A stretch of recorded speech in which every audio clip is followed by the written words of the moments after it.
And it's good to be with you on this Friday. I'm Henry Ramos in for EC's Romero. Well, we begin tonight with more questions in the Uvalde school shooting investigation. One night ago, Uvalde CISD police chief Pete Arredondo broke his silence in an interview, answering questions about his response at Robb Elementary.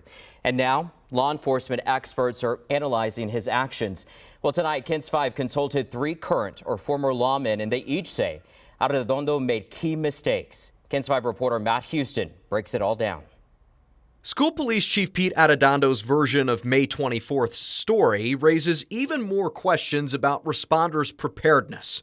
First, Arredondo says officers couldn't bust into the classroom until they unlocked the door. Keys are absolutely tactical response 101. Steve Imes, who trains officers in active shooter response, says school police and city police should have master keys or know exactly where to find them.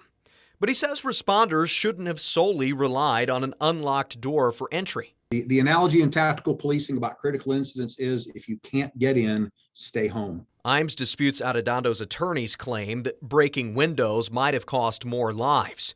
He and others also say the police chief shouldn't have left his radio outside. Arredondo told the Texas Tribune he wanted to free up his hands. I can't think of any conceivable excuse why a first responder would want to leave something like that behind. Arredondo's attorney also says officers would have turned their radios down so the shooter wouldn't know where they were. They whispered information down the school hallway, the attorney says. But former Dallas ISD Chief Craig Miller notes that students have said they heard police outside anyway. Any reasonable police officer would know to take their police radio with them. Imes notes that officers have worn earpieces since the 70s. Perhaps most shocking, Arredondo told the Tribune he never considered himself to be in charge.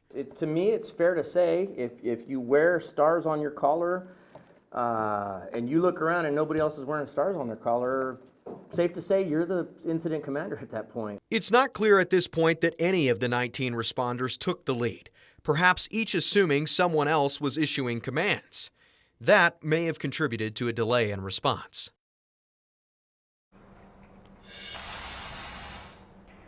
Each law enforcement official we spoke to said a number of things went wrong that day before, during, and after the shooting.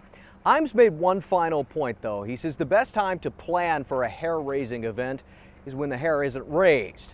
That underscores just how important preparation is that schools across the country are doing right now. I'm Matt Houston, KENS 5. Very true. Thanks so much, Matt.